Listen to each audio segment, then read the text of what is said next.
Assalamualaikum warahmatullahi wabarakatuh. Alhamdulillahirabbil alamin. Asyhadu alla ilaha illallah wa asyhadu anna Muhammadan abduhu wa rasuluh. Allahumma shalli ala sayyidina Muhammad wa ala ali sayyidina Muhammad. Subhanaka la ilma lana illa ma 'allamtana innaka antal alimul hakim. Rabbi shrah li sadri wa yassir li amri wahlul 'uqdatam min lisani yafqahu qawli. Amma ba'd. Bapak Ibu sedaya, kita kembali bersyukur kepada Allah atas seluruh nikmat yang Allah titipkan kepada kita. Semoga kita diberi taufik oleh Allah agar nikmat ini bisa kita manfaatkan sebaik mungkin, sehingga menjadi sarana agar kita semakin bertakwa kepada Allah, semakin taat kepada Allah, dan semoga kita terus dituntun oleh Allah di atas agama ini sampai ajal menjemput kita, insya Allah. Salawat dan salam kita sampaikan kepada junjungan kita Nabi Agung Muhammad Sallallahu Alaihi Wasallam. Tidak henti-hentinya kita mengucapkan salam, dan semoga lisan ini termasuk lisan yang mudah di dalam banyak-banyak zikrullah. Terlebih kita baru saja mengalami kejadian besar kita di malam, insya Allah. Sami sholat khusuf ya, Bang Dalu. Insya Allah. Di sini diadakan toh? Mboten. Lah kok mboten, itu sunnah muakkad itu. Saya sejak sehari sebelumnya sudah dihubungi oleh masjid yang juga aktif kegiatan seperti ini, karena bulan malam Rabu saya di Sorosutan, semalam diadakan sholat khusuf. Rasulullah Shallallahu Alaihi Wasallam hanya menemui satu kali di sepanjang menemui perintah sholat, mendapati sholat khusuf, yaitu sholat gerhana matahari. Maka kalau bertemu dengannya jangan sampai ditinggal karena sunnah muakkad, sunnah yang ditekan, dan ini adalah perintah Rasulullah, sunnah yang ditekan. Rasulullah menyampaikan, inna syamsa wal qamar, sesungguhnya matahari dan bulan itu ayatani min ayatillah, dua ayat di antara tanda-tanda kebesaran Allah. Layan khosifani, gerhana matahari itu tidak terjadi karena meninggalnya seseorang atau karena hidupnya seseorang. Kebetulan kejadian gerhana matahari itu bertepatan dengan meninggalnya Ibrahim, anak dari Rasulullah Muhammad Shallallahu Alaihi Wasallam, sehingga terjadi rumor di lingkungan Madinah bahwa oh, ini gerhana gara-gara ada yang meninggal. Dan ini menjadi khurafat sampai hari ini. Kalau ada gerhana, ada yang nabuh kentongan, ada yang macam-macam yang tidak ada tuntunannya.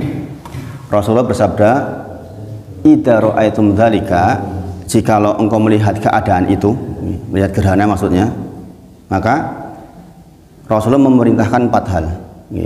Fad'ullah, yang pertama itu banyak-banyak berdoa kepada Allah. Banyak-banyak berdoa kepada Allah. Di antaranya zikrullah. Kemudian fakabbir, fakabbiru, agar kita banyak-banyak bertakbir.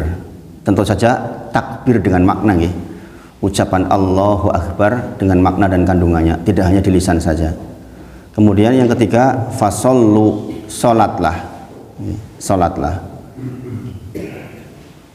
Ini peringatan nih untuk kita semua, khususnya takbir ini harus diadakan besok kalau ada gerhana bulan atau gerhana matahari.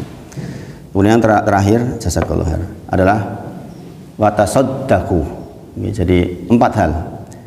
Jadi jika terjadi gerhana bulan, gerhana matahari itu, 4 hal ini diingatkan Rasul kepada kita.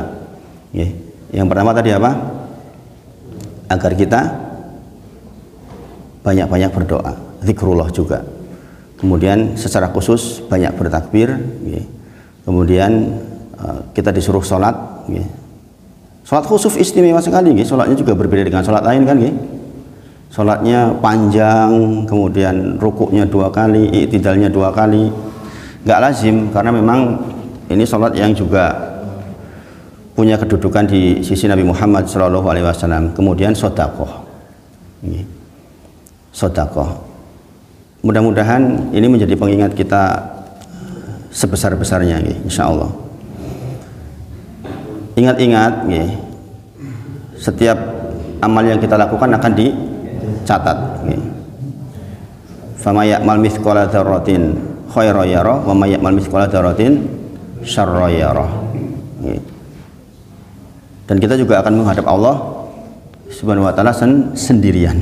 Ini penting diingat-ingat, wa kulluhum atihi yaumil qiyamati farda. Bapak Ibu sedaya sekarang mungkin ditemani oleh istri, oleh anak. Sebagian orang kalau bermasalah ditemani pengacara. Besok kita tuh sendirian menghadap Allah, sendirian, nggak ditemani siapa-siapa. Kita bertanggung jawab sendiri. Maka seseorang yang ingin melatih dirinya untuk bertemu Allah sendirian, sering-sering sholat dan bangun sendirian, membiasakan kita berkholwat dengan Allah sendiri saja, membiasakan. Saya kemarin dalam tanda kutip takjub dengan seseorang yang mungkin orang menganggapnya ini orang sama sekali tidak alim, sama sekali ibadah saja mungkin nggak tahu gitu. Saya ke bengkel motor, dan ini saya sudah berulang kali ke bengkel motor itu. Ceritanya selalu sama gitu. Makanya saya ceritakan ke jenengan. Dia cerita, Pak, saya dulu waktu sekolah itu hanya sampai MTS kelas 3, udah nggak sekolah lagi gitu. Ini bengkelnya gede, bengkelnya laris ya, Masya Allah. Terus saya kelas 2 itu sudah nggak mampu berpikir gitu, cuma dibully aja sama teman-teman. Saya kecil sendiri dibully gitu. Sehingga kalau ada pelajaran saya pilih ke masjid, tidur di masjid. MTS bangun jiwa gitu. Kemudian sampai suatu ketika dia, sudahlah saya mutusin keluar aja, nggak kuat saya. Bilang sama bapaknya, Pak, saya mau izin keluar gitu. Nggak kuat saya di sana gitu. Kenapa? Pokoknya mau keluar saja. Bapaknya ngerayu, jangan keluar, jangan. Pokoknya bertahan di situ aja. Tapi dia enggak, dia pengen keluar pokoknya. Karena pengen keluar, untuk kenang-kenangan kata dia, orang-orang yang pernah bully saya semuanya bakal tak antemi gitu. Iya, dia nantang di tengah lapangan katanya. Dipukulin. Setelah itu dia malah jadi premannya. Nggak ada yang berani sama dia sampai lulus MTS. Tapi pelajaran-pelajaran nggak dia biasa ikuti, hanya kata dia, saya matematikanya cuma dapat 3, bahasa Inggris apa lagi gitu. Yang bisa cuma bahasa Arab tok. Bahasa Arab masuk. Merasa karena lulusan hanya MTS saja setingkat SMP berarti beliau ikut di perusahaan Belandong itu loh. Perusahaan apa itu? Gulu kayu itu. Jadi dia bilang, saya punya keterampilan membelah kayu sebesar apapun jadi bagus dan efektif gitu. Disenangi sama bosnya gitu. Tapi namanya kerja di tempat seperti itu kan tenaga yang diforsir gitu. Nah, yang diminum itu apa? Sejenis minuman-minuman itulah gitu. Kerating, deng dan sebagainya itu untuk kuat badan. Sehingga ginjalnya jebol. Dia dioperasi 2 kali. Tapi udah dedel-duel tuh itu. Udah nggak bisa apa-apa, tenaga udah nggak bisa lagi. Nah, akhirnya dia ikut ke kerja yang memungkinkan untuk dia, yaitu di sebuah bengkel. Kemudian dia belajar otodidak sampai akhirnya dia buka sendiri, dan pekerjaannya kebetulan rapih ini. Saya kalau bengkel di sana itu nggak kalah sama ahas. Nah, ada satu hal yang menarik buat saya yang ingin saya ceritakan ke jenengan adalah bagian ininya. Saya, Pak, itu meskipun begini katanya, saya takut sama Allah, apalagi setelah saya sakit gitu. Saya benar-benar takut sama Allah, dan takutnya saya wujudkan dengan setiap malam katanya, saya bangun 2:30 itu saya sudah bangun, atau bahkan kurang dari itu, saya sujud ke Allah sampai subuh, kemudian ke masjid gitu. Jadi saya sering nangis gitu kalau malam itu. Nah, ini saya sungguh terenyuh gitu. Orang yang secara akademik tidak cukup baik, tapi Masya Allah di masa-masa tuanya gitu. Ini belum tua banget sebenarnya, dengan saya tua saya kok. Ya kelahiran 79, saya 77. Tapi dia sudah merunduk menghadap Allah karena peringatan karena sakitnya, karena pengalaman hidupnya, sehingga kemudian dia tunduk patuh. Kemudian dia cerita, dan salah satu kebiasaan saya adalah setelah sholat subuh pulang dari masjid gitu. Kalau ya ada kegiatan yang khusus harus keluar pagi, maka saya murojaah Al-Quran sampai datang waktu duha. Jadi dia sampai kadang-kadang sampai duha gitu. Ya dengan keterbatasan bacaan yang mungkin juga nggak tahu bener apa enggak gitu. Tapi tulusnya itu loh Pak. Masya Allah. Nah, bisa jadi loh, orang-orang yang seperti itu yang terlihat dalam tanda kutip gembel gitu, tapi bisa jadi di sisi Allah sangat mulia. Sementara di sisi lain bisa jadi orang-orang yang mohon maaf dia berbaju bagus, berbaju bermerek, kemudian tasnya tas mahal. Kebetulan saya juga kemarin barusan saja diundang acara, saya melihat yang hadir kebanyakan orang-orang yang berhasil secara finansial. Ini yang datang kebanyakan orang-orang yang berhasil secara finansial, tasnya mahal-mahal, sepatunya mahal-mahal. Bisa jadi, ya saya berprasangka baik, tentunya mereka insya Allah orang-orang yang beriman. Tapi bisa jadi juga sebagian mereka adalah makhluknya Allah yang mendorong terjadinya gerhana bulan atau gerhana matahari. Dulu Rasulullah 10 tahun hanya ketemu satu kali, sekarang hampir setiap tahun ada gerhana. Gini Bang, hampir tiap tahun. Padahal gerhana itu Rasulullah SAW ketika menyampaikan khutbahnya, ingat ya, khutbahnya Rasulullah ketika gerhana, kata Rasulullah, sungguh tidak ada yang lebih pencemburu dibandingkan Allah. Allah itu maha pencemburu, maka Allah sangat murka jikalau ada seorang laki-laki dan seorang perempuan yang dia belum menikah kemudian berhubungan intim alias berzina. Allah murka sekali. Jadi antara yang menjadikan banyaknya timbulnya gerhana itu perzinahan dan segala macam turunannya, apalagi LGBT, apalagi lesbian. Okay. Nah ini biasanya banyak terjadi justru di kalangan-kalangan yang berkelonggaran. Berkelonggaran. Saya dapat keluhan itu tentang masalah perzinahan itu justru di kalangan orang-orang yang punya kelonggaran. Padahal itu menjadi pemicu, salah satu pemicu terjadinya gerhana. Sebagian orang tidak mengerti, dia keluar mengabadikan foto-foto selfie, nggak ingat bahwa Allah perintahkan lewat Rasulnya ada 4 hal itu, termasuk di antaranya adalah fatasodaku, agar bersodakoh, bukti keimanan. Makanya perintah sholat itu selalu dihubungkan dengan zakat, aqimis shalah wa atuz zakah. Jadi kita kepada Allah ini ya kepada sesama manusia benar-benaran gitu. As-shadaqatuhu burhan, sedekah itu bentuk keimanan, bukti keimanan, Bapak Ibu. Jadi nggak nyambung antara orang yang rajin sholat kok pelit, itu nggak nyambung sebenarnya. Makanya dulu udah pernah saya sampaikan, tidak akan berkumpul antara as-suh wal iman fi qalbi abdin abadan. Tidak akan mungkin berkumpul antara pelit dengan iman di dalam hati seorang hamba, tuh nggak mungkin perlu abadan selama-lamanya, kata Rasulullah. Karena apa? As-shadaqatu burhan. Sedekah itu memang burhan, bukti dari keimanan kita. Sebagian kita sudah sepuh, kemudian ketika bangun dari sakitnya masih mengatakan, ini kontrakanku sing nomor 15 kayak dibayar purung ya. Gitu biasanya. Kalau saya beberapa kali kejadian ketemu seseorang udah 80 tahun, kontrakannya banyak. Ketika saya berkunjung untuk menjenguknya, siuman pertama, le itu kamar nomor 15 wis dibayar urung, tagih ya. 80 tahun loh Pak, 80 tahun. La ilaha illallah. Nah ini menjadi peringatan besar buat kita untuk benar-benar menghitung-hitung kembali. Nah Bapak Ibu sekalian, maka saya pagi ini mungkin akan menyampaikan agak sedikit keluar dari yang kita bab tentang sholat. Saya ingin menyampaikan tentang bagaimana kita mengingat Allah dulu. Karena ini ada kejadian, sebagaimana Rasulullah sampaikan, di antara bentuk dakwah adalah menyampaikan apa yang up to date kejadian dari Allah yang terjadi. Yang up to date-nya malam ini adalah persoalan gerhana bulan yang ternyata jenengan malah nggak mengadakan.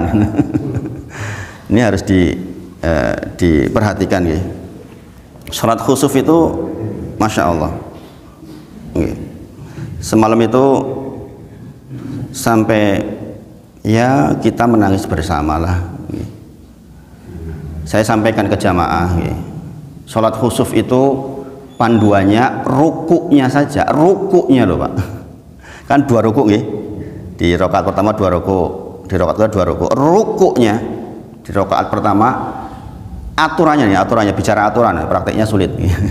Aturannya adalah rukuknya lamanya sepanjang bacaan 100 ayat Al-Baqarah awal. Sulit banget tuh. 10 ayat banyak jadi deg-deg. Rukuk keduanya senilai 80 ayat bacaan surah Al-Baqarah. Sampaikan ke jamaah. Praktek seperti itu kah? Saya saja so jatuh gitu. Tapi saya bacakan sebagian surat Al-Baqarah gitu. 1 halaman Al-Baqarah plus setengah halaman Al-Baqarah, kemudian rakaat keduanya 1 halaman Ali Imran plus setengah halaman Ali Imran. Itu kesaksian mereka meresap gitu. Malam ini kita merasakan sesuatu yang berbeda katanya. Masya Allah. Mudah-mudahan ini menjadi pelajaran buat kita. Nah, maka saya mengingatkan kepada panjenengan semuanya pagi ini, fakabbir. Kita disuruh banyak mengingat Allah. Dan ini bersesuaian dengan apa yang sedang kita bahas, yaitu sholat. Sholat adalah di bagian dari zikir. Isinya zikir-zikir sholat. Ya ayyuhalladzina amanu dzkurullaha dzikran katsira wasabbihu bukratan wa asila.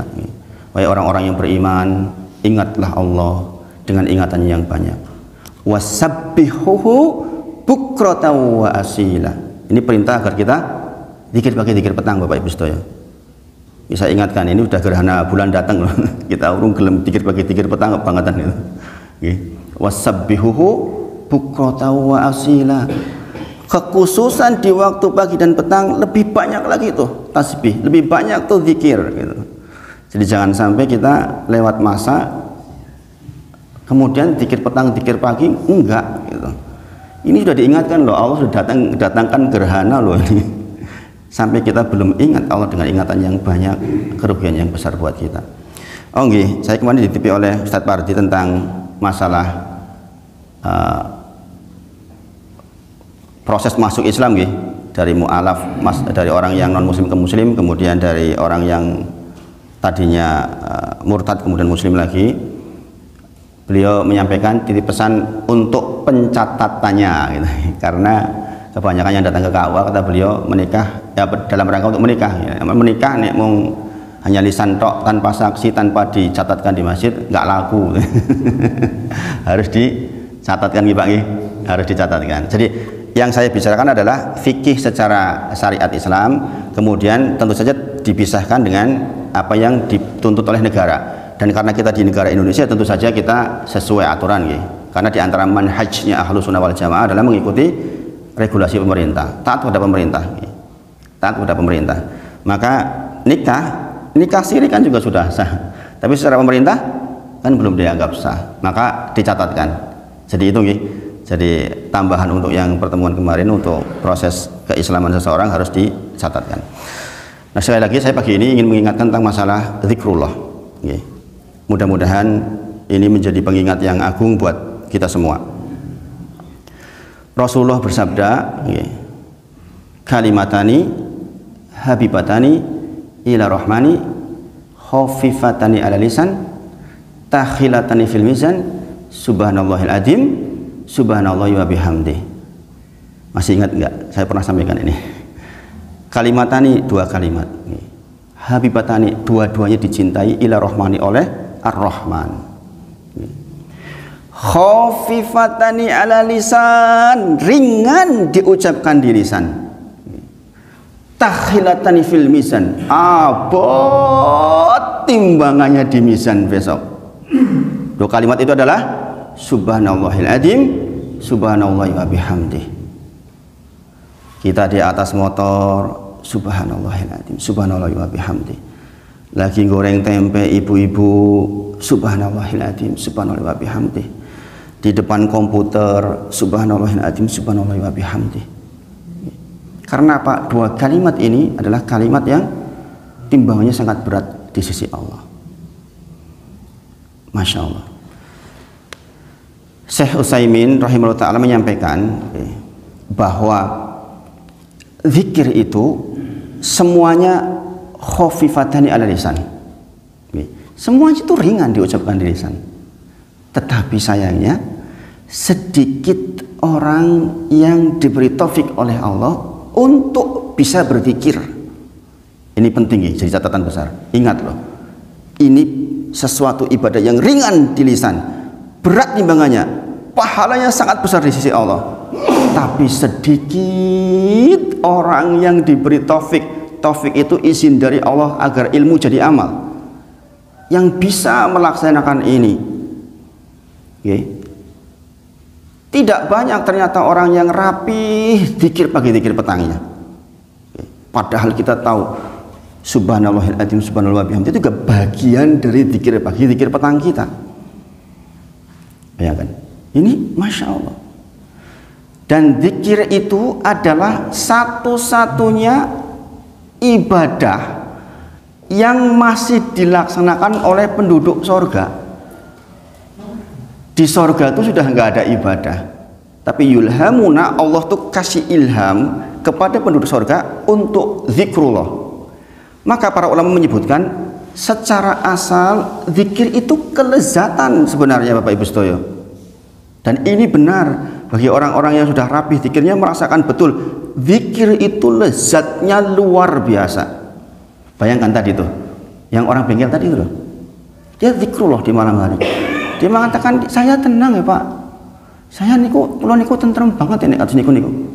Bayangin, ini orang yang secara akademik biasa-biasa saja, tapi dia juga secara asal dia merasakan kelezatan ketika berzikir. Masya Allah. Maka sekali lagi, zikir ini lezat, dan inilah satu-satunya ibadah yang masih dibawa ke surga.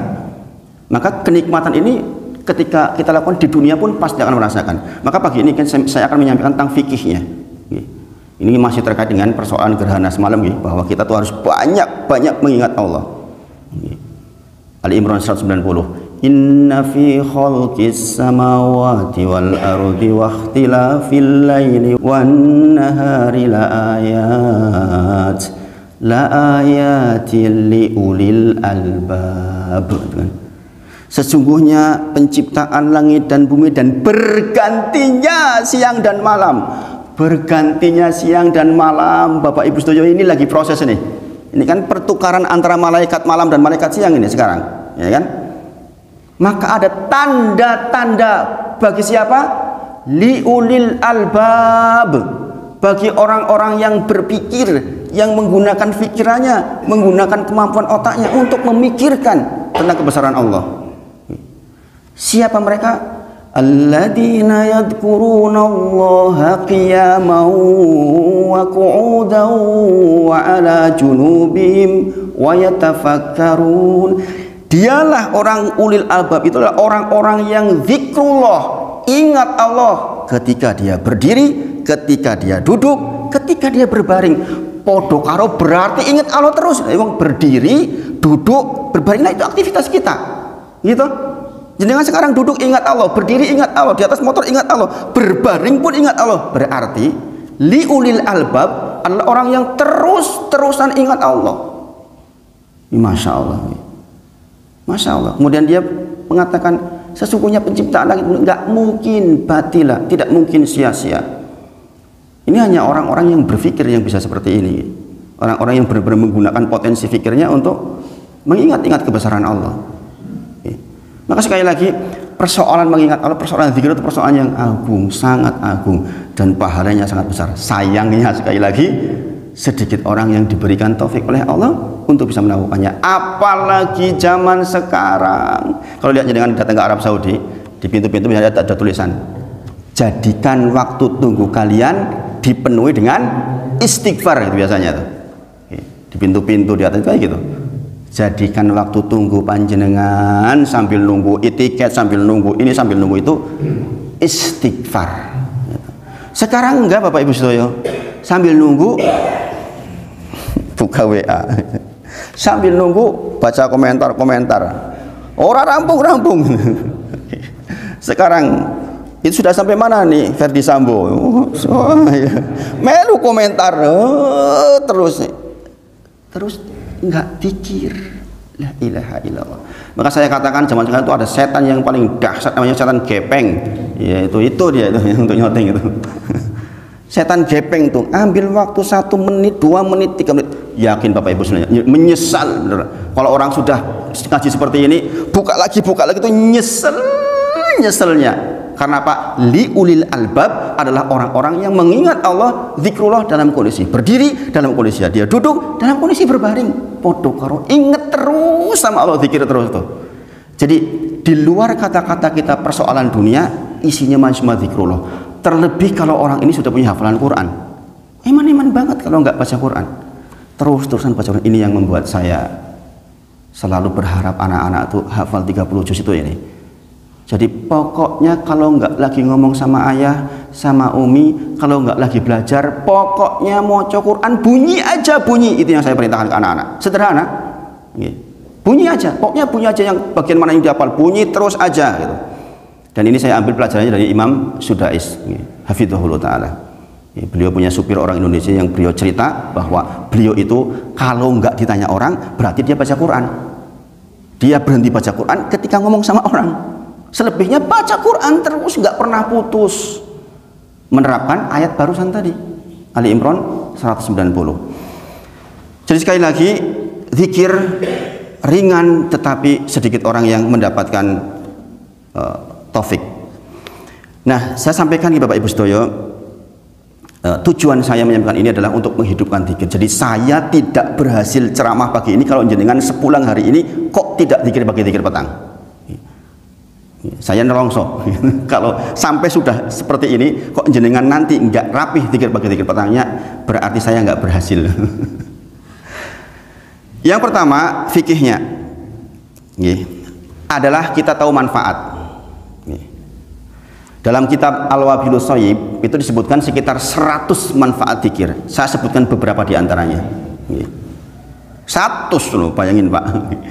Ini saya sebutkan beberapa di antaranya. Yang pertama, ibu-ibu, bapak-bapak, ini penting. Yang pertama, zikir menjadikan seseorang terhindar dari dosa lisan. Kita nggak mungkin lagi yang namanya namimah, kita nggak mungkin lagi yang namanya ghibah, kita nggak mungkin lagi ngecek orang, nyindir orang. Ketika kita membiasakan lisan ini zikir, eman banget. Sudah tadi kalau nggak bicara tentang urusan dunia, nggak bicara tentang orang, maka dia zikrullah. Di antara zikir terbaik adalah baca Quran. Di antara zikir terbaik bagi yang sudah punya hafalan. Maka fungsi pertama, Bapak Ibu Sedoyo, yakin ketika jenengan biasa zikir, sudah jenengan pasti akan terhindar dari dosa lisan. Lisan itu di sini tapi tajamnya setajam silet, setajam pedang. Kalau kita nggak hati-hati itu kan nyilet wong tuh kata-kata itu, mengerikan kan. Jangan pernah nggak? Saya kemarin barusan dikeluhi. Ini saudara ini telepon saya, mas, nangis. Kenapa? Aku sore iso turu sesasi. Gitu. Kenapa itu? Memang di keluarga saya ada lambung gitu. Lambung itu memang sering kali betul. Tapi itu kan berangkat dari tidak tentram hati. Coba dipikir ulang, kamu lagi gondok sama orang enggak? Iya mas, aku memang sesasi kepungkur itu gondok banget sama orang, baru kuwi rasa turu-turu.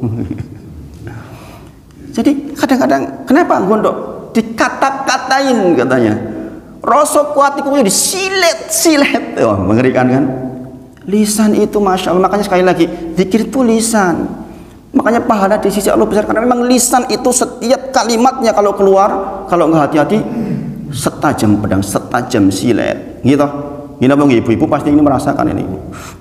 Bukan ini ngomong, mau ikut silet ya enggak? Iya, enggak usah ibu-ibu, bapak-bapak juga begitu. Ini bapak-bapak iso menang. Jadi waktu ini yo gitu. Ya, menang, hanya dia menang. Karena memang asalnya seperti itu. Jadi sekali lagi, dengan jenengan membiasakan untuk zikrullah, maka terhindar dari dosa lisan. Yang kedua, manfaat yang kedua, fadkuruni adkurukum washkuruni wala takfurun. Fadkuruni adkurukum, ingatlah aku, kata Allah, maka aku akan mengingatmu. Masya Allah. Jadi fungsi kedua zikir apa? Kita tuh akan diingat oleh Allah terus. Bayangin, tadi kan berdiri, duduk, berbaring, diingat oleh Allah. Kita mengingat Allah, berarti pada waktu itu Allah ingat kita.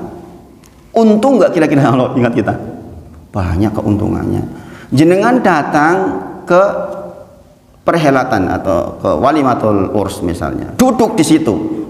Kemudian yang tuan rumah itu lewat saja, lewat, nggak nyapa jenengan. Kinten-kinten rasanya jenengan pun apa pernah dianggap ya gitu. Beda dengan Masya Allah Pak Pati jenengan rawuh nggih, alhamdulillah disalami. Berarti yang punya rumah, yang punya gawe ingat jenengan. Lebih tentrem enggak? Lebih tentrem sejujurnya kita. Bayangkan kalau kita tuh dicuekin sama Allah, nggak dilihat, nggak diingat. La ilaha illallah.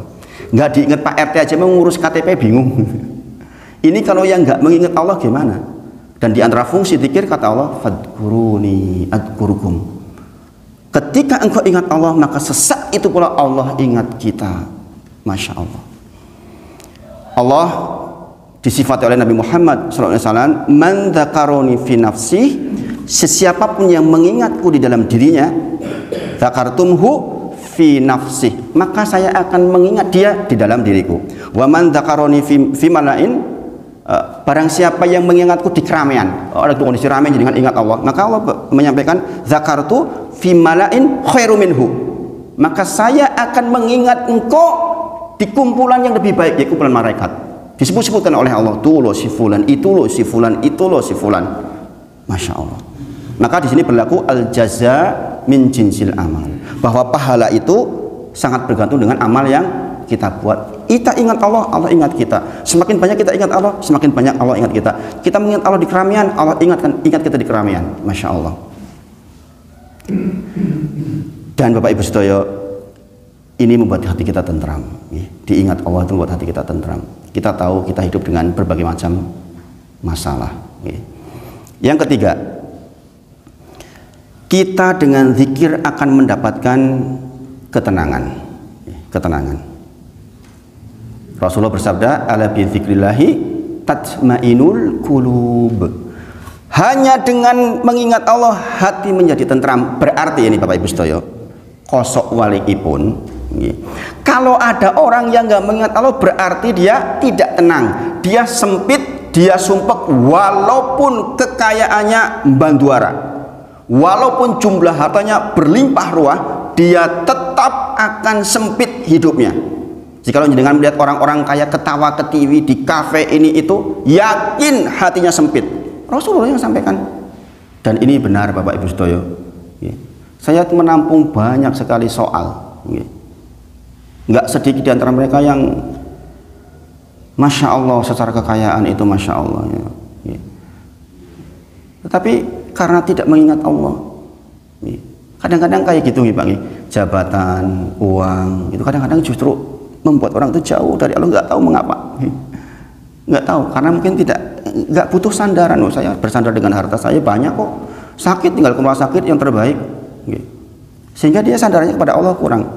Rasulullah menyampaikan, waman a'radu min dzikri, barang siapa yang mengabaikan, meremehkan mengingat Allah, fa innahu ma'isatan dzongka, maka sesungguhnya dia akan diberikan kehidupan yang sempit, mengerikan. Sekali lagi, di antara fungsi zikir adalah ketenangan. Sekali lagi, kita mungkin melihat orang bisa tertawa, tapi ketahuilah, sesiapapun yang tidak ingat Allah, ketahuilah dia tetap sempit. Kita ulang Bapak Ibu sedaya. Manfaat zikir yang pertama tadi apa? Menjadikan kita terhindar dari dosa lisan. Yang kedua, akan diingat oleh Allah. Yang ketiga, mendapatkan ketenangan. Tolong ini langsung diinstal Bapak Ibu sedaya. Di pikiran jenengan diinstal, jadi diingat-ingat biar bener-bener nanti zikir. Target saya menyampaikan ini jenengan jadi zikir. Yang keempat, akan memantapkan akidah seseorang. Ketahuilah Bapak Ibu sedaya, kita belajar di usul Selasa, jenengan belajar di kitab Tauhid, itu dalam rangka pemantapan akidah. Di dalam zikir pagi, zikir petang kita itu banyak sekali zikir terkait dengan akidah kita. Contoh, asbahna ala fitratil Islam wa ala kalimatil ikhlas wa ala dini nabiyina Muhammadin sallallahu alaihi wasallam wa ala milati abina Ibrahim hanifan muslima wa makana minal musyrikin. Itu kita pembaharuan lagi tuh. Alhamdulillah pagi ini saya masih Islam. Alhamdulillah pagi ini saya masih di atas agamanya Nabi Muhammad sallallahu alaihi wasallam. Alhamdulillah saya masih di atas milahnya Ibrahim. Alhamdulillah saya bukan termasuk orang-orang yang musyrik. Bayangin tuh. Kemudian kita mengucapkan bismillahirrahmanirrahim la yadurru ma'asmi syai'un fil ardi wala fis samawati wa huwa samiul alim. Itu juga bentuk penyerahan kita kepada Allah. Ya Hayyu ya Qayyum bi rahmatika astaghis aslih li sa'ni kullahu wa la takil ila tarfata ain. Bayangin. Masya Allah. Ya Hayyu ya Qayyum, wahai yang maha hidup, wahai yang maha mengurusi kehidupan ini. Bi rahmatika astaghis, dengan rahmatmu tolong saya. Jangan berikan masalah-masalah atau kesibukan ke saya, torfata ain, walaupun hanya sekejap mata. Biarkan yang ngurusi seluruh ini engkau saja ya Allah. Ini Bapak Ibu sedoyo, saya kalau baca zikir itu sering nangis. Rumong sapa saya itu nggak mampu apa-apa. Yang ngurusi biar Allah aja lah. Jangan diserahkan ke kita walaupun hanya sekejap mata, torfata ain, abadan, selama-lamanya. Ini kan akidah kita diperbaharui terus Bapak Ibu sedoyo.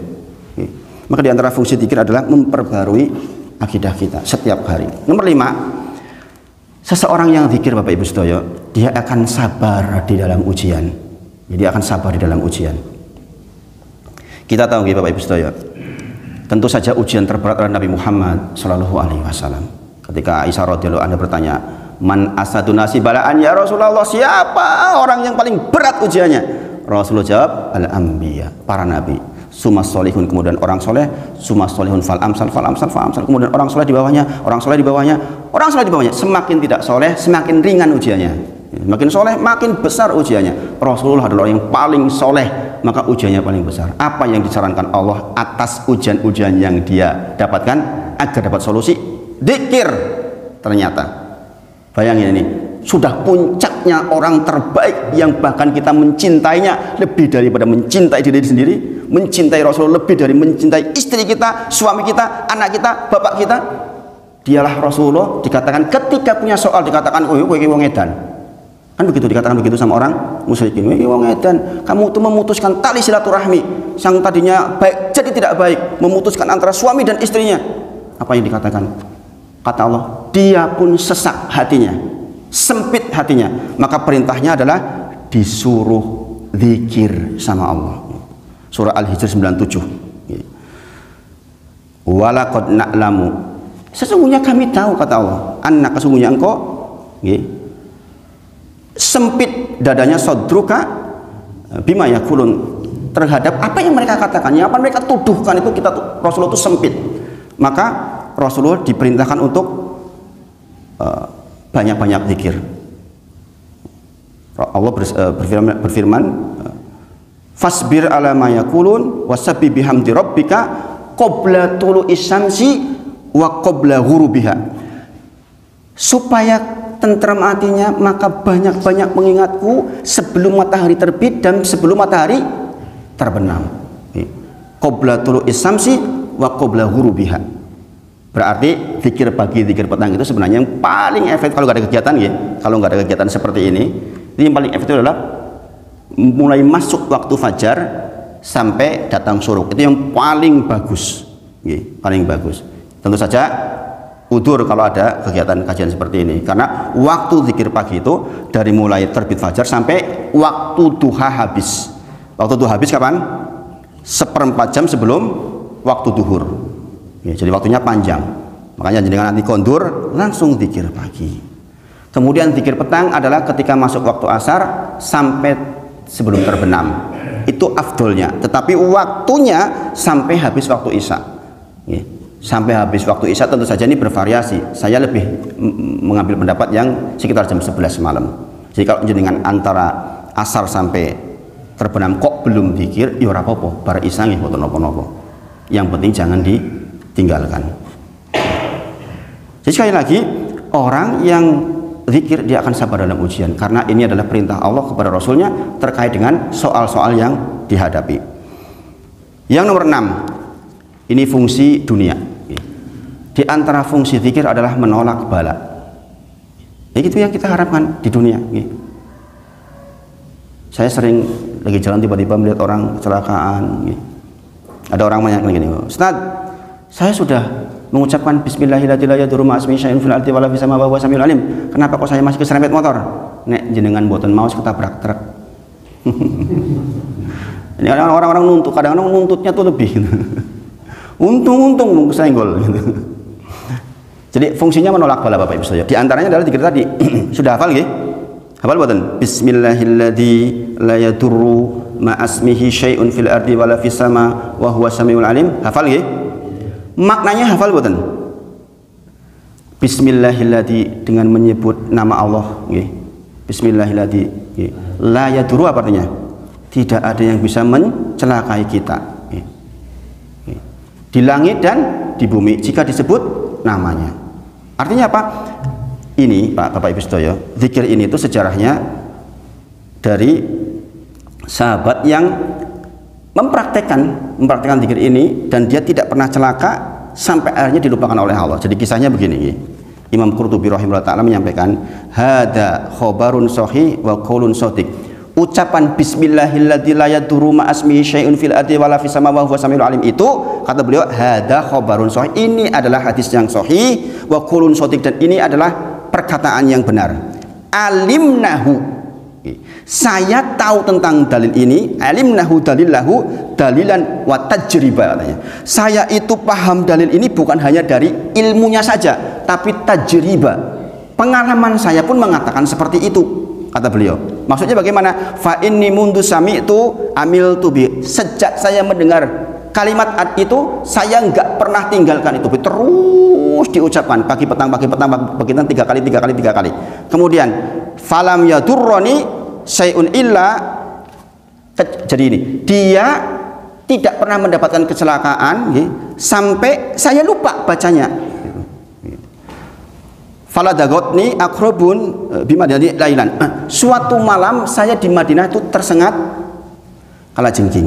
Dia ingat-ingat, oh foto kok saya celaka, sampai kemudian dia ingat dia belum zikir Bismillahilladzi la yadurru ma asmihi syai'un fil ardi wala fis samaa'i wa huwa samiul alim. Maksudnya begini Bapak Ibu saudara, kalau memang kita ketakdiri kecelakaan, yo ndelalai ki esuk-esuk ki lali ora maca Bismillahilladzi la yadurru ma asmihi syai'un fil ardi wala fis samaa'i wa huwa samiul alim. Kalau kita baca itu insya Allah nggak akan celaka.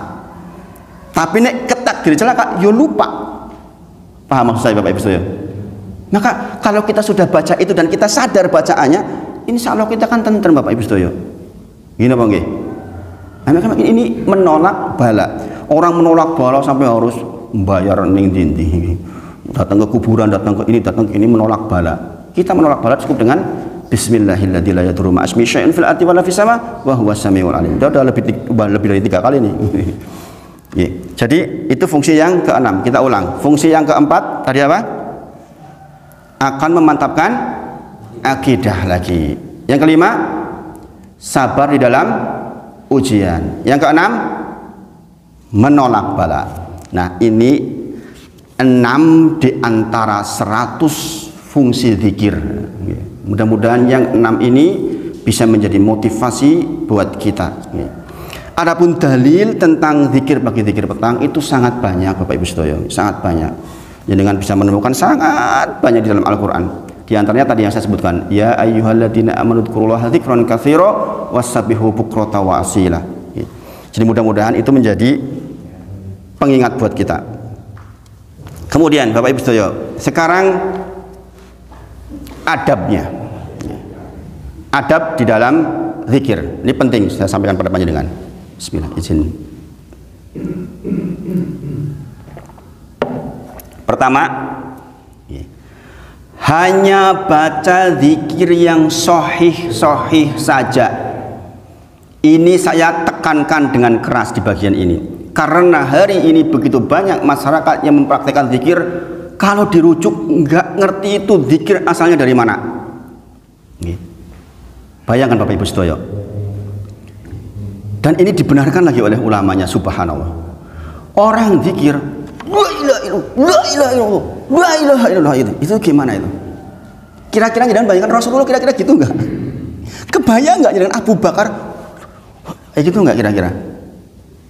Jenengan lihat begini banyak kan di YouTube, dan parahnya ini dibenarkan oleh ulamanya bahwa ketika zikir Anda benar, maka Anda akan terlihat gila di kalangan orang normal. Subhanallah, subhanallah. Ini saya barusan dengar ceramahnya seminggu terakhir ini. Subhanallah. Kalau zikirnya zikir yang ada panduannya, insya Allah nggak akan sampai seperti itu Bapak Ibu sedaya. Kita zikir itu tenang. Jangan kebayang nggak sih Utsman atau Abu Bakar kira-kira zikir kayak orang kesurupan nggak? Coba logikanya aja kita pikir, logikanya. Meskipun jangan nggak pernah melihat, rasa-rasanya nggak mungkin nih Pak. Sampai jungkir-jungkir ibu-ibu sampai apa namanya itu jilbabnya copot. La ilaha illallah. Biasanya seperti itu karena zikirnya zikir campur aduk karu-karuan, nggak ada dalilnya, sehingga kemasukan setan. Jadi adab yang pertama adalah hanya baca zikir yang sahih. Yang kedua, membaca dengan penuh penghayatan, dan ini penting Bapak Ibu sedaya. Ini bagian salah satu yang sangat penting, sebagaimana saya ingatkan untuk khusyuk salat, kita mengetahui bacaan salat kita. Kita tahu arti takbiratul ihram, tahu artinya. Salam, tahu artinya. Sami Allahu liman hamidah, tahu artinya. Maka zikir pun begitu. Al-Qurtubi rahimahullah berkata, hanyalah seseorang akan mendapatkan manfaat zikir secara besar bagi yang tahu tentang makna dan kandungannya, tidak hanya keluar dari lisan tanpa makna dan kandungan. Maka nanti saya sebutkan salah satunya. Kemudian Muhammad Mukhtar Al-Singkiti rahimahullah ta'ala menyampaikan, selama kebiasaan kita adalah zikrullah, kata dia, maka bergembiralah. Ingat-ingat ini. Selama kebiasaan kita adalah zikrullah dengan makna dan kandungannya, maka kata beliau, bergembiralah, karena setiap musibah, soal, kesulitan, kepadatan hidup kita pasti akan diberikan solusinya oleh Allah. Masya Allah subhanahu wa ta'ala. Ini Masya Allah. Jadi ini adab yang kedua, membaca dengan penuh penghayatan, jangan hanya keluar saja. Contoh membaca dengan penuh penghayatan, jenengan istighfar, astagfirullah wa atubu ilaih. Masih ingat nggak makna istighfar itu apa Bapak Ibu sedaya? Saya ingatkan lagi karena barusan gerhana ini, jenengan harus banyak-banyak seperti ini nih. Istighfar artinya apa? Sedang meminta ampun kepada Allah. Dalam bahasa Arabnya tolabul maghfirah. Jadi istighfar itu adalah at-tolab. Tolab itu permohonan, al-maghfirah itu maghfirah. Maghfirah itu dari kata mikfar. Bapak Ibu sedaya, ini sekali lagi saya ulang. Mikfar itu istilah untuk menyebut tutup kepala untuk para prajurit. Nek para prajurit tutup kepalanya pakai besi apa pakai seperti ini?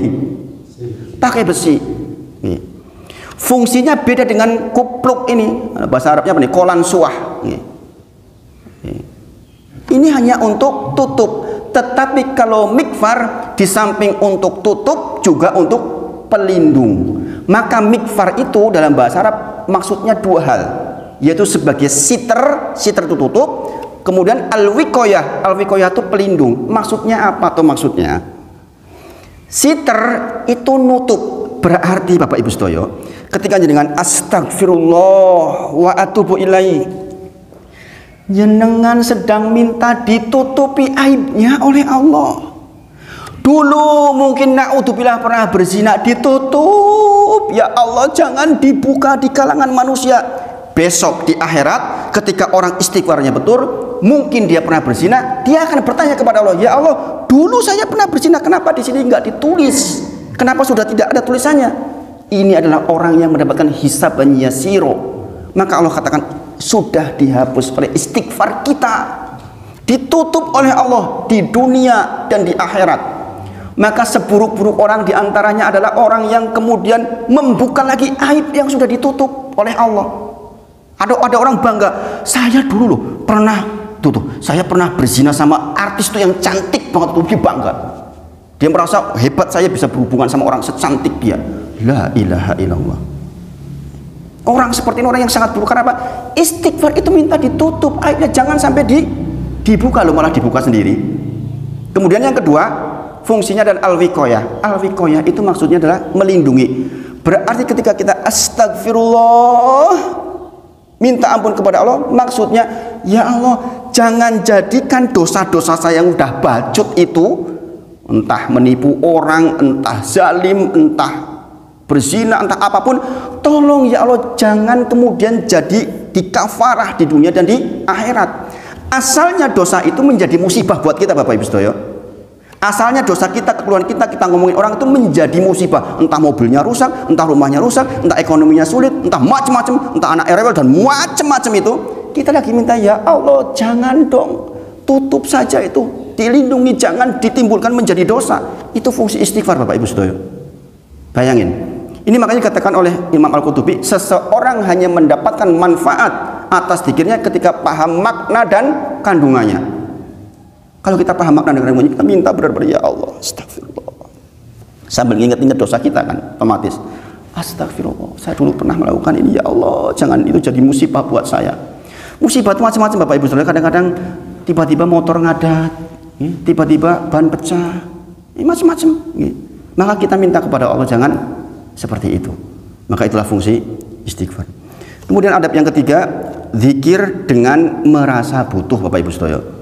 Jangan sampai zikir kita lewat lisan saja, tapi kita benar-benar merasa butuh. Ingat Bapak Ibu Saudara, ingatlah ketika Musa alaihissalam pergi dari tempatnya Fir'aun menuju ke negeri Madyan. Apa doanya Bapak Ibu Saudara? Ini doa pendek tapi jangan harus hafal. Rabbi inni lima anzalta ilayya min khairin fakir. Itu doanya, pendek. Ini doa ini sering saya mintakan ke Allah nih. Ini ceritanya Musa sedang ngapain ini? Ceritanya Musa alaihissalam sedang minta makan Bapak Ibu Saudara. Di antaranya dia lari lebih dari sekian ratus kilo, lapar dia. Bayangkan seorang nabi lapar Bapak Ibu Saudara. Minta apa? Minta makan. Robbi ya Allah, ini sesungguhnya aku lima anzalta ilayya min khairin, apapun yang kau turunkan darimu dalam bentuk kebaikan, fakir, saya tuh butuh ya Allah. Disebutkan di dalam tafsirnya, dia minta roti kepada Allah. Bayangin, sampai pun urusan seperti itu dia butuh. Ini nabi loh Bapak Ibu Saudara. Lah kalau kita gaya-gayaan merasa nggak butuh kepada Allah, kan aneh. Maka sekali lagi, zikir yang beri manfaat adalah zikir yang kita tuh yang benar-benar merasa butuh. Dan ini saya yakin Bapak Ibu Saudara, kalau kita bisa menjalankan ini, dikabul berbagai macam permintaan. Kasus saya ketika Fatimah juga, ya Allah, mohon ya Allah sembuh untuk Fatimah. Nangis itu. Nangis, maka dikabul oleh Allah, alhamdulillah. Kemudian nanti di buku panduan zikir itu kan ada bacaan-bacaan tuh, dibaca semuanya, jangan ditinggal. Walaupun mungkin lompat-lompat, mungkin bar subuh nembe untuk separuh, nanti bar sholat duha separuh lagi, dibaca seluruhnya. Nomor 5, dengan suara yang lirih Bapak Ibu Saudara. Kita nggak perlu keras-keras zikir itu, cukup didengar sendiri. Dan ini dalilnya sangat panjang, diantaranya adalah Al-A'raf 205. Ini mengapa lirih itu ada 8 alasan, ya, gak cukup waktunya. Kemudian mengapa lirih, dengan cari sendiri nih, mengapa zikir lirih itu ada 8 alasan. Nanti kalau sempat kapan-kapan kita sampaikan. Nomor 6, tidak hanya mendengar dengan seksama. Mendengar dengan zikir beda Bapak Ibu. Mas saya sudah dengar tadi Pak Pardi maos, wah tartil banget, kulo teng sampingnya. Maka saya sudah zikir belum? Belum. Okay. Jadi zikir itu sendiri, ucapan sendiri. Meskipun Pak Pardi tartil banget dengan di sampingnya, tekan rampung itu belum zikir, belum zikir, maka dibaca. Kemudian fikihnya tidak mengangkat tangan, walaupun di dalam zikir pagi zikir petang banyak doa. Contoh, Allahumma ini as'alukal afa wal afiyah fi dunya wal akhirah, kan doa, tetapi tidak angkat tangan. Kalau Rasulullah tidak contohkan angkat tangan. Kemudian tidak harus dalam kondisi suci, ini keringanan dari syariat. Di atas motor, di mana-mana bisa dengan zikir. Jangan alasan, oh aku wudu, orang so dikir. Nah, ini masalah. Aku ngentut kok, aku ngentut aku. lagi masak, sing itu tutu-tutu meneh males, zikir tidak harus suci. Bahkan sebagian mengatakan dalam kondisi junub pun silakan kecuali untuk ayat Al-Qur'an. Karena di dalam zikir pagi zikir petang ada ayatul kursi sama Qul hu falaq nas. Itu dihindari untuk yang sedang junub. Kemudian tidak harus berurutan. Yang nomor 10 yang terakhir adalah setelah selesai jenengan lanjutkan dengan zikir mutlak, yaitu bacaan Al-Qur'an lah atau subhanallah dan lain sebagainya, tapi tidak dengan hitungan. Nah, itu tentang hal yang saya pikir menjadi penting untuk saya sampaikan pagi ini, mengingat barusan ada kejadian besar tadi malam, tentu saja itu pelajaran buat kita. Ada kekhususan Rasulullah menyampaikan tentang masalah perzinahan terkait dengan gerhana, maka kita jagain keluarga kita, sebagaimana Imam Syafi'i rahimahullah taala. Saya untuk menjaga persoalan ini tuh ringan. Imam Syafi'i menyampaikan seseorang yang berzina kemudian tobatnya belum maksimal, belum diterima oleh Allah, maka dia akan mendapati istrinya atau anaknya atau cucunya dizinai oleh orang lain, yang itu akan nusuk hatinya sebagai bentuk hukuman atas dosanya dia. Na'udzubillah wa na'udzubillah min dzalik. Dosa zina itu hutang, Bapak Ibu sedaya. Maka istighfari sedemikian rupa sampai Rasulullah peringatkan di dalam khutbah salat khusufnya, karena ini sangat penting. Nah, saya kira itu yang sampaikan pagi ini, mudah-mudahan bermanfaat. Kita tutup dengan kafaratul majlis. Subhanakallahumma wa bihamdika asyhadu alla ilaha illa anta astaghfiruka wa atubu ilaik. Wa akhiru da'wana alhamdulillahirabbil alamin. Assalamualaikum warahmatullahi wabarakatuh. Kalau ada pertanyaan 1 2 monggo. Waalaikumsalam warahmatullahi wabarakatuh.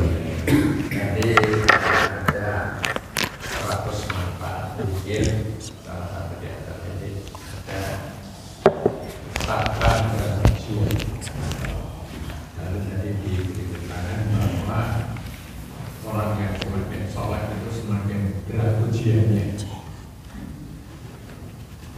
Ada orang yang kena ujian yang berat itu menimbulkan ketidaktenangan.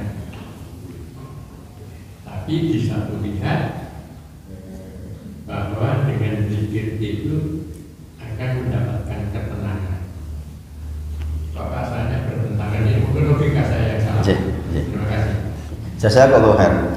Jadi disambungkan dengan fungsi yang kedua, fadkuruni adkurkum, ya kan? Dengan mengingat Allah hati kita menjadi tenang. Kemudian juga tentang fungsi yang ketiga, yaitu ala bi dzikrillah tatma'innul qulub. Dengan zikir kepada Allah maka hati menjadi tenang. Itu adalah nas dari Allah. Jadi itu adalah ketentuan dari Allah, ketika dia mengingat Allah, Allah yang akan ingat dia. Kita tahu yang punya hati kita itu Allah, yang membolak-balikan hati kita ya Allah. Maka kita berdoa, ya muqallibal qulub tsabbit qalbi ala dinik. Yang membolak-balikan itu Allah, maka kita ingin ditetapkan oleh Allah di dalam. Karena memang bisa tiba-tiba menjadi tidak tenang, tiba-tiba menjadi berdebar-debar. Tetapi ingatlah Allah berfirman, ini dalilnya langsung Al-Quran ya Bang, Al-Baqarah 153 kalau nggak keliru. Fadkuruni adkurkum. Ingatlah aku maka aku akan mengingat. Efek dari diingat oleh Allah adalah alla bidzikrillah tatma'innul qulub. Barang siapa yang mengingatku, kata Allah, maka dia hatinya menjadi tenang. Berarti memang ini nasnya begitu Pak. Nasnya memang ketika kita ingat Allah, dan ini benar Bapak Ibu Saudara, Bapak Saudara ini, ketika kita benar zikir itu benar-benar tenang. Coba nanti jangan rasakan. Ketika jenengan sudah rapih zikir pagi zikir petang sebulan aja, kita akan merasakan ketentraman luar biasa Bapak Ibu Saudara. Akan merasakan, ya kita nggak logik mungkin, tapi kita akan merasakan betul-betul kelezatan betul-betul itu. Ya sebagaimana saya sampaikan tadi itu, ini orang yang nggak begitu terdidik, dia merasakan saya dengan baca Quran, dengan zikir di malam itu saya kok tentram. Padahal udah 2 kali operasi ginjal. Artinya dia ke masjid itu kadang-kadang kayak gini katanya, sambil pegang gini. Saya itu sering sakit Pak di sini. Saya ke masjid itu dengan pegang begini. Tapi dia dibuat tenang. Logikanya orang kayak ini kan nggak tentram. Gimana mau tentram? Selenat senit terus itu. Dia menyampaikan saya tentram. Masya Allah. Ya, Masya Allah. Jadi asalnya seperti itu Pak. Kemudian orang yang kena musibah itu akan menghasilkan 2. Satunya menghasilkan sabar, satunya menghasilkan justru tidak sabar, dia kufur gitu.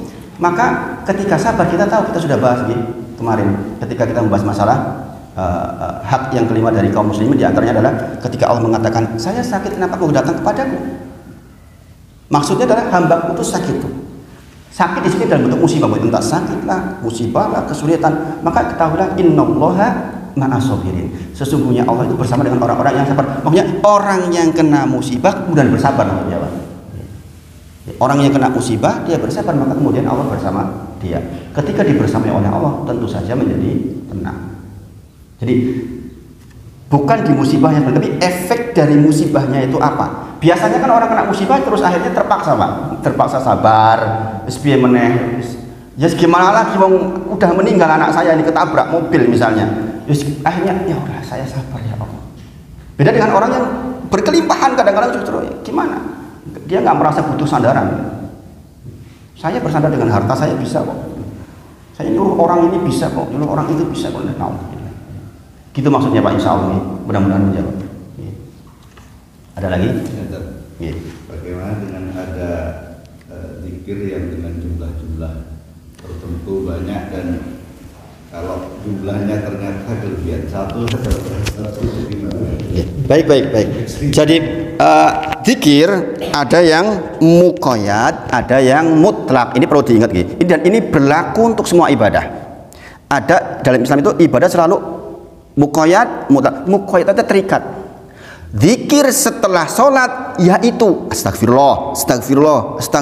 Apakah kita nggak boleh astagfirullahaladzim alladzi la ilaha illa? Rasulullah nggak begitu maksudnya. Rasulullah artinya bahwa itu tidak keliru untuk ditempatkan di tempat lain, tapi menjadi keliru karena tidak sesuai dengan tuntunan Rasulullah. Jadi tidak kelirunya itu karena tidak sesuai dengan tuntunan Rasulullah. Sholatlah kama sebagaimana ro'aitumuni, engkau melihatku sholat, kan begitu. Maka zikirlah sebagaimana engkau melihat aku zikir. Hajilah, ambillah haji sebagaimana hajiku, kata Rasulullah, kan. Artinya apa? Yang tertentu oleh Rasulullah, contoh 33 kali sampai Bapak Ibu Saudara, para ulama itu menyebut jangan lebih jangan kurang. Yang 33 kali sampai dikatakan begini, orang setelah selesai sholat, syekh besar disenggol, syekh saya mau tanya sesuatu. Disebutkan dalil, bukankah engkau tahu bahwa setelah sholat ini yang dilakukan, di antaranya adalah 33 subhanallah, alhamdulillah, Allahu akbar. Maka tolong jangan ganggu supaya hitungan saya nggak keliru, begitu tuh, supaya hitungan saya nggak keliru. Nah ini untuk zikir yang memang Rasulullah padukan. Zikir pagi, zikir petang, astagfirullah wa atubu ilaik 100 kali, subhanallah wa bihamdi 100 kali, la ilaha illallah wahdahu la syarika lahu, lahul mulku wa lahul hamdu wa huwa ala kulli syai'in qadir 100 kali dan 10 kali. Ini kan gitu.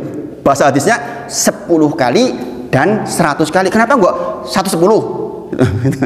Hadisnya begitu, 10 kali dan 100 kali. Nanti kita bahas untuk insya Allah mengapa begitu. Nah, berarti di luar itu kalau ada zikir-zikir yang menentukan 1000, 11.000, 12.000, 17.000 iso mabur misalnya. Kita lihat itu ada dalilnya apa enggak.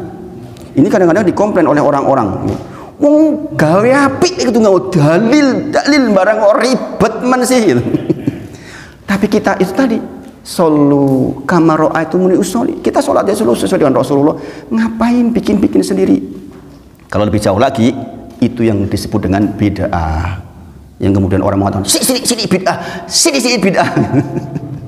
Sekarang lagi rame itu di TV itu, tolong ajaran apa Wahabi Salafi dihentikan, itu nggak boleh. La ilaha illallah. Saya bukan golongan apapun, saya tidak ikut organisasi apapun gitu. Makanya saya sedih kalau melihat antar umat muslim kok seperti itu. Astagfirullahaladzim gitu. Mudah-mudahan kita terhindar dari yang sedemikian gitu. Ngerti Pak gitu? Jadi kalau nggak ada dalilnya jangan Pak. Sing ono dalile wong rampung.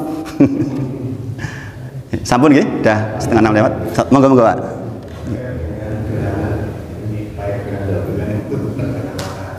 Terkait dengan waktu, di zaman teknologi yang sudah maju ini kan gerhana bulan, gerhana matahari bisa diprediksi. Betul. Artinya suatu bulan, suatu tahun sebelumnya diprediksi nanti akan jatuh pada jam sekian.